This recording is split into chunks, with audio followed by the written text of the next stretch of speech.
At ito na nga, at sinisigaan na itong pangalawang burner para sa ganun ay makapagluto na rin kami ng kanin dito ng sabay. So, syempre, menos gastos na naman yan. Actually pala, nakabili ako dati.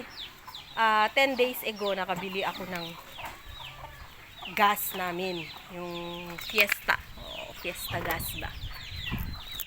Sabi ko dun sa pinagbilhan ko, saka ko na lang muna ito kukunin kasi hindi ko dala yung tangke pero dating bayaran ko na ha.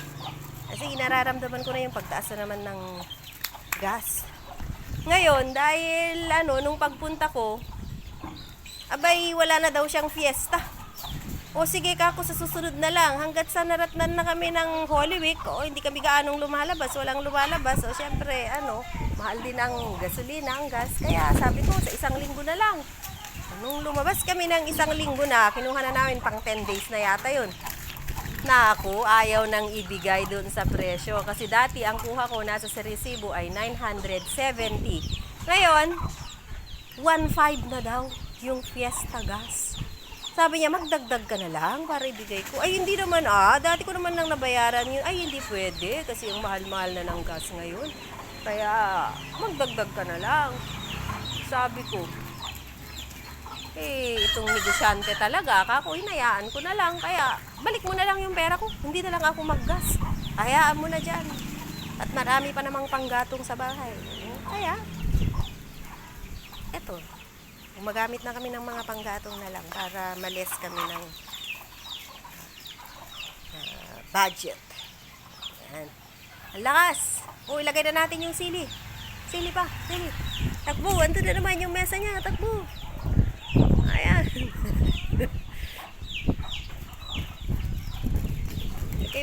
Ilagay mo na ang sili. Ayan, masarap na sili.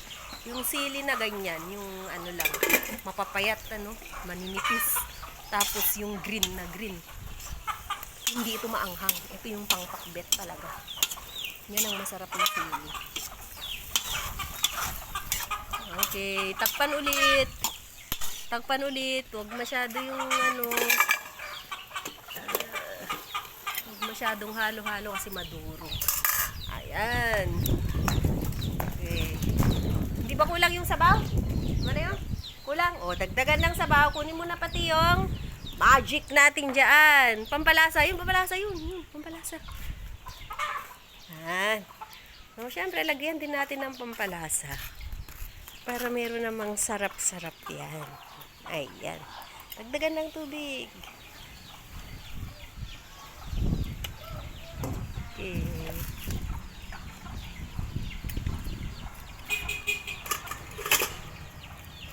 Natin ng 5 pesos para masarap. Konti lang. Sobrang madami yan. Hati.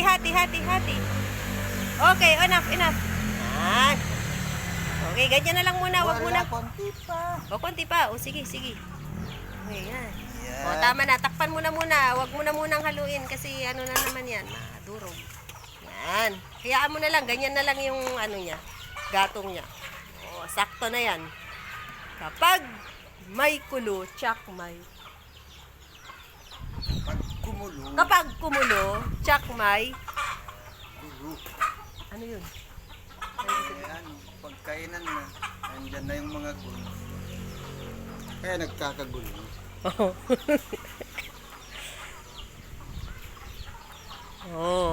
Dapit hapon na ito. Mga nasa, 6:00 na ito. Pakita mo yung apoy niya. Ang ganda, Kahit mahangin-hangin. Hindi, kahit mahangin ang kagandahan dito, ito yung isang kalan na ito. Kaya gustong-gusto ko to kahit mahangin, kahit nandyan ka sa sobrang hangin kasi hapon Pero yung niya, yung apoy niya, hindi siya basta lumilipad. Ayan straight pa rin. Ito namang isa, kumpara dito sa isa pag mahangin, ayan sumasayaw-sayaw. Pero at least, maganda pa rin din naman. Okay lang. So, andito kami sa aming bakuran. Kung makita nyo naman, yan ang ganda ng aking bulaklak.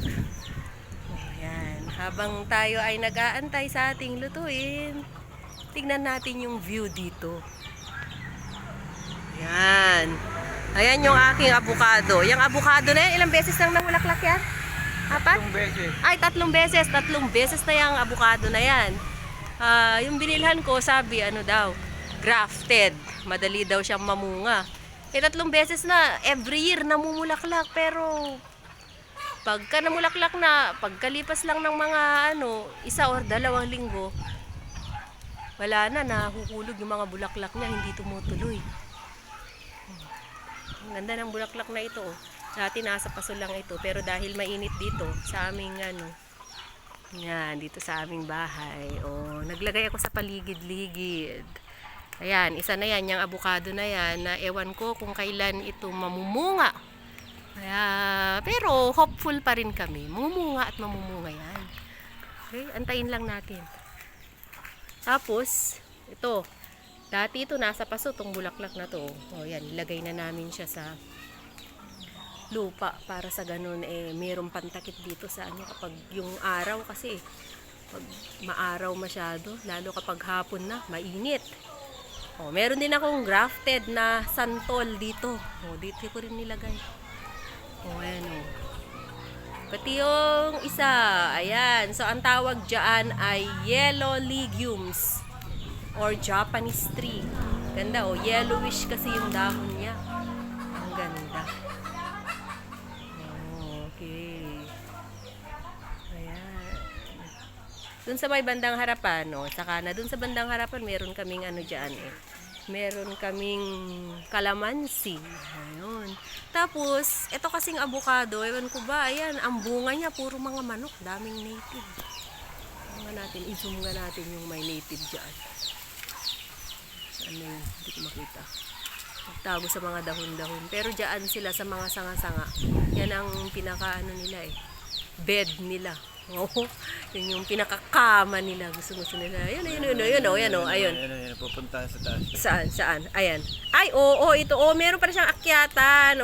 Naglagay si Mister dito ng akyatan papunta doon sa taas. Ang galing diba? Para hindi siya kawawang lilipad-lipad. Hindi naman niya kayang liparin sa totoo lang yan. Kaya naglagay si Mister ng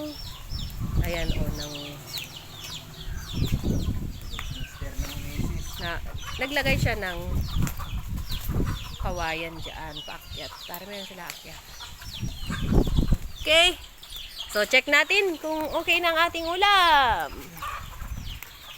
Wala pa rin ang ating ulam. Hintayin natin. Mekos-mekos mo na.